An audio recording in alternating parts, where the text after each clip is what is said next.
Hello children, welcome to us education.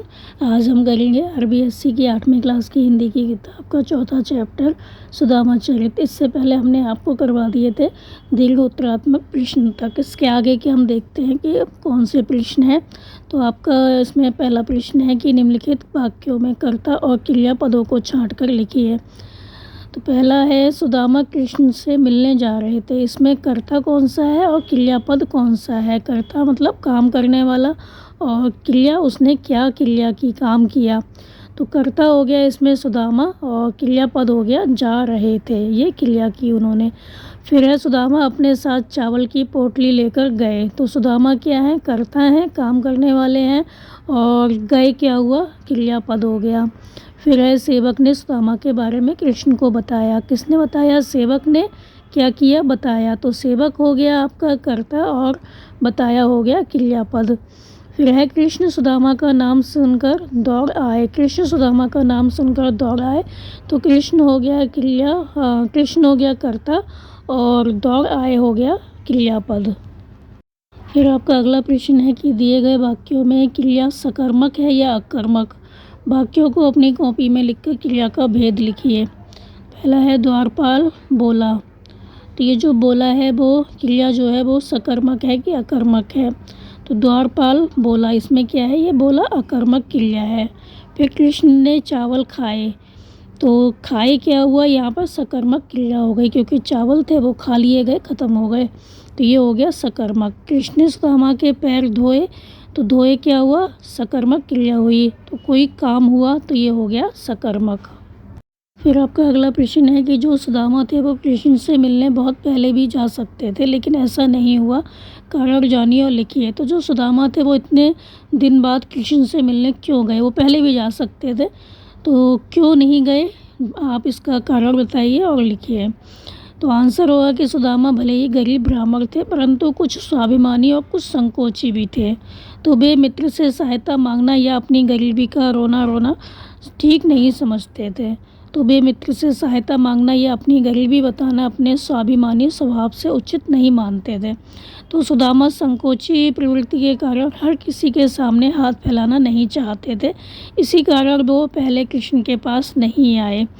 अपनी पत्नी की जिद पर और उसके द्वारा बार बार मित्रता की बातें कहने पर ही सुदामा द्वारका आए थे, परंतु उन्होंने अपने मुख से यह जो बात थी वो नहीं कही, याचना नहीं की और बिना कुछ मांगे ही वहाँ से चले गए थे। लेकिन जो भगवान कृष्ण थे वो समझ गए थे कि सुदामा जी जो है उनकी हालत क्या है। तो भगवान श्री कृष्ण ने क्या किया, उनके हृदयगत भाव को समझकर परोक्ष रूप से सब कुछ दे दिया। लेकिन जो श्री कृष्ण थे उनको पता चल गया था कि हालांकि सुदामा है वो उनसे कुछ मांग नहीं रहे हैं, लेकिन उनकी स्थिति क्या है। तो उन्होंने सामने से तो कुछ नहीं दिया, लेकिन उनको बहुत कुछ दे दिया। फिर आपका अगला प्रश्न है कि जे गरीब पर हित करे ते रहीम बड़ लोग, कहा सुदामा बाप रे कृष्ण मिताई जोग।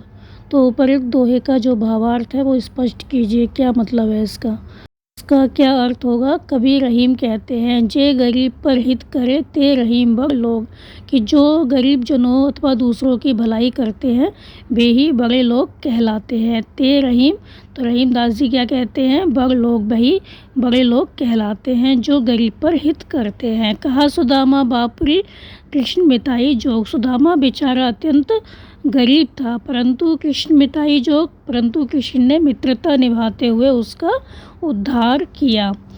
तो आशय यह है कि उन्होंने अपने मित्र सुदामा का बड़ा उपकार किया और उसे अपने समान ही सुदामापुरी का स्वामी एवं ऐश्वर्यशाली बना दिया। और आपका अगला प्रश्न है कि आपने कभी अपने मित्र की मदद की होगी, उस घटना का वर्णन कीजिए। तो आपने अपने मित्र की मदद की है तो आपको वो लिखना है यहाँ पर। तो कोई भी आपकी घटना है वो आप लिख सकते हैं। जैसे हमारा एक मित्र हमारी कक्षा का सहपाठी था, मतलब एक मित्र था, हमारी कक्षा में ही पढ़ता था। उसके पास पाठ्य पुस्तकों एवं अभ्यास पुस्तकों की कमी थी, मतलब उसके पास जो किताबें थी वो नहीं थी। तो वह गरीब घर का होने से पाठ्य सामग्री जो थी वो खरीद नहीं पा रहा था, उसके पास पैसे नहीं थे, बहुत गरीब था। तो हम 3-4 साथियों से उसकी जो दशा थी वो देखी नहीं गई। तब हमने अपने माता पिता से विचार विमर्श किया, परामर्श किया और उसकी पूरी सहायता की, उसे पाठ्य सामग्री खरीद कर दी और उसकी कुछ आर्थिक मदद भी की। तो यहाँ पर आप कुछ भी आपकी जो घटना है वो लिख सकते हैं, मतलब आपने जो भी मदद की है वो आप यहाँ पर लिख सकते हैं। फिर आपका प्रश्न है कि श्री कृष्ण सुदामा मित्रता की कहानी है, ऐसी कहानियों का संकलन कीजिए। तो कृष्ण और सुदामा की कहानी जो है वो कैसी कहानी है, उनकी जो मित्रता है वो यहाँ पर पता चलती है। तो ऐसी जो कहानियाँ हैं उनका आपको संकलन करना है, तो ये आप अपने आप करेंगे। इसमें आप पुस्तकालय की सहायता ले सकते हैं। करेंगे अगला प्रश्न। आपका अगला प्रश्न है कि निम्नलिखित संवाद को आगे बढ़ाइए। द्वारपाल जो है वो कहता है, महाराज की जय हो। महाराज, द्वार पर एक ब्राह्मण खड़ा है, आपसे मिलना चाहता है। श्री कृष्ण, मुझसे मिलना चाहता है, मगर क्यों, क्या नाम है उसका और कहाँ से आया है? तो उसके आगे आपको लिखना है। तो द्वारपाल क्या कहता है, उसका नाम सुदामा है, वह अपने गांव सुदामापुरी से आया है। श्री कृष्ण, क्या नाम बताया? सुदामा। याद आया, वह तो हमारा पुराना मित्र है। द्वारपाल, महाराज, क्या उन्हें अंदर प्रवेश कराऊं? श्री कृष्ण, नहीं नहीं, हम स्वयं उनके स्वागत के लिए जाएंगे, ऐसे मित्र का स्वागत हमें ही करने दो। नीचे लिखिए शब्दों के मानक रूप लिखिए। यह है द्वारका, कहियो, द्विज, द्वार, रहियो। तो द्वारका का क्या बनेगा? दा, ता पे हलंत लगाएंगे, फिर दा में जो वा लिखा हुआ है उसको अलग कर देंगे, द्वारी का इस तरह से लिख देंगे। कहियो में क्या है? हा में या है, तो हा पे हलंत लगा देंगे, या को अलग कर देंगे। फिर है द्विज, तो द्विज में दा पे हलंत लगाएंगे, वा को अलग कर देंगे, तो इस तरह से लिख देंगे। द्वार में वा को अलग करेंगे, दा पे हलंत लगा देंगे, तो हो जाएगा द्वार। रहियो में हा पे हलंत लगा देंगे और यहाँ पे मात्राएं लगा देंगे, तो ये बन जाएगा रहियो। तो ये थे आपके इस चैप्टर के प्रश्न उत्तर बच्चों, आप इनको अच्छे से समझ कर याद कर लीजिए और हमारे चैनल असा एजुकेशन को लाइक कीजिए, सब्सक्राइब कीजिए और शेयर करना बिल्कुल मत भूला करिए। Thank you.